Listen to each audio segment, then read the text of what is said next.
Salam sejahtera, salam persekutuan dalam kasih Tuhan Yesus Kristus. Bagi Bapak Ibu Saudara-saudara yang kami kasih di dalam Tuhan, dimanapun saudara berada. Kembali hari ini kita berjumpa melalui channel ini.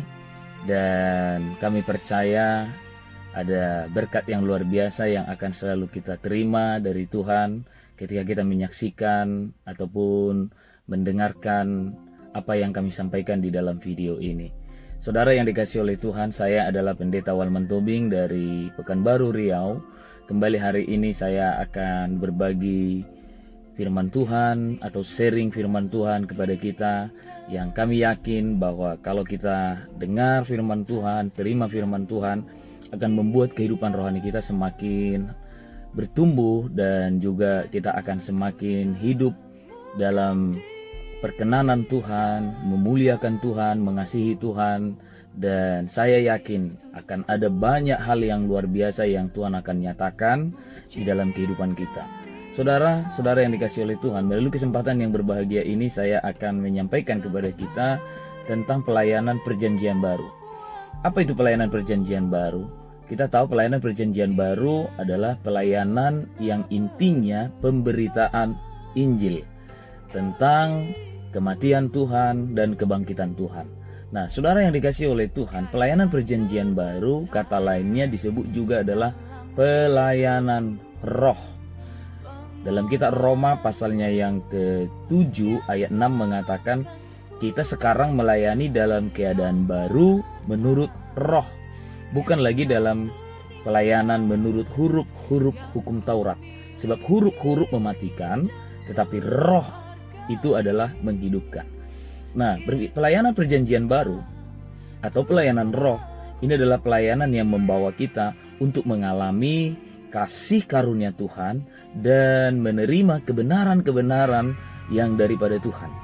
Nah, saudara yang dikasihi oleh Tuhan, pelayanan perjanjian baru, pelayanan roh itu harus betul-betul kita pahami dan kita mengerti dengan benar, sehingga kita ada di dalam pelayanan itu, karena melalui pelayanan itulah kita akan dipulihkan. Atau kalau kitab Korintus mengatakan pelayanan roh memimpin kepada pembenaran. Nah, saudara yang dikasihi oleh Tuhan, artinya apa? Pelayanan roh ini adalah pelayanan yang akan dibutuhkan oleh setiap orang berdosa.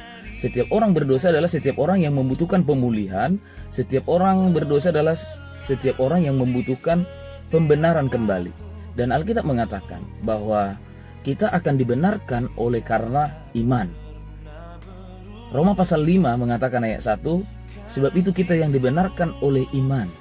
Kalau kita sudah dibenarkan oleh iman, kita akan hidup dalam damai sejahtera dengan Allah. Artinya ada pemulihan hubungan antara kita dengan Tuhan. Nah, saudara yang dikasihi oleh Tuhan, iman yang diberikan kepada kita itu adalah berhubungan dengan bagaimana kita mempercayai apa yang Tuhan Yesus sudah perbuat di atas kayu salib. Di atas kayu salib, Yesus telah menanggung hukuman yang seharusnya kita yang harus menanggungnya. Tapi dia menggantikan kita melalui pengorbanannya, melalui darahnya. Karena nyawa harus diganti dengan nyawa. Kita sudah berhutang nyawa oleh karena dosa. Dan itu Tuhan Yesus yang menggantikan hukuman itu, sehingga dia memberikan nyawanya untuk kita. Nah, itulah kasih karunia Tuhan yang kita terima kalau kita menerima pelayanan roh. Nah, saudara yang dikasihi oleh Tuhan, pelayanan roh juga adalah pelayanan yang akan membawa kita untuk hidup di dalam kebenaran. Artinya apa? Setelah kita dibenarkan oleh karena iman, karena percaya menerima kematian kebangkitan Tuhan, itu adalah kasih karunia, maka selanjutnya Roh Kudus itu akan memimpin kita, menuntun kita kepada kebenaran. Karena itulah dalam Yohanes pasal yang ke-16 ayat 7 mengatakan bahwa Roh Kudus itu akan diberikan kepada kita untuk menginsafkan kita akan dosa, kebenaran, dan penghakiman. Jadi pekerjaan Roh Kudus yang pertama demi membawa kita untuk semakin hidup benar adalah menginsafkan kita akan dosa, kebenaran, dan penghakiman. Di lain kesempatan kami akan jelaskan apa artinya diinsafkan dari dosa, kebenaran, dan penghakiman. Tapi yang perlu kita tahu dulu kali ini adalah mengenai Roh Kudus menginsafkan kita. Yang kedua, saudara, Roh Kudus akan mengajar kita. Roh Kudus akan mengajar kita. Apabila ia datang, yaitu Roh kebenaran, ia akan mengajar kita. Dan juga mengingatkan kita. Apa maksudnya mengajar dan mengingatkan? Mengajar itu memberitahu kepada kita hal-hal yang sebelumnya belum kita tahu.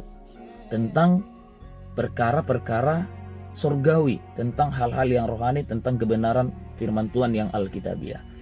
Yang kedua, Roh Kudus juga akan mengingatkan kita.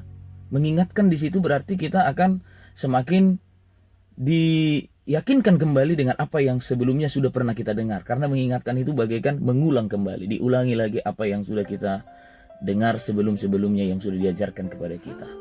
Itulah ulangan. Nah, selanjutnya saudara adalah Roh Kudus akan memimpin kita sampai kepada seluruh kebenaran. Nah, itulah pekerjaan roh atau pelayanan perjanjian baru. Nah, melalui kesempatan ini kami ingin mengajak kita untuk terus bertekun dan terus berdoa supaya Tuhan terus menuntun kita, membawa kita masuk di dalam kegerakan pelayanan perjanjian baru ini, pelayanan roh ini, karena pelayanan roh ini akan pelayanan yang membawa kita sampai kemudian kita diubah menjadi serupa dan segambar dengan Tuhan. 2 Korintus mengatakan pasalnya yang ketiga ayat yang ke-18 di situ dikatakan, dan kita semua mencerminkan kemuliaan Allah dengan muka yang tidak berselubung.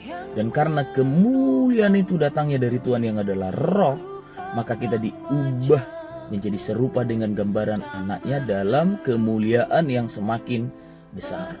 Jadi yang diperlukan oleh gereja, yang diperlukan oleh umat Tuhan hari-hari ini adalah pelayanan perjanjian baru, pelayanan roh yang menginsapkan kita, yang mengajar kita, yang mengingatkan kita, yang memimpin kita kepada seluruh kebenaran sampai kita mencapai kesempurnaan di dalam Tuhan Yesus Kristus. Mari kita bertekun di dalam pelayanan perjanjian baru. Mari kita minta Roh Kudus sepenuhnya yang berkarya bekerja di dalam kehidupan kita. Tuhan memberkati kita. Shalom.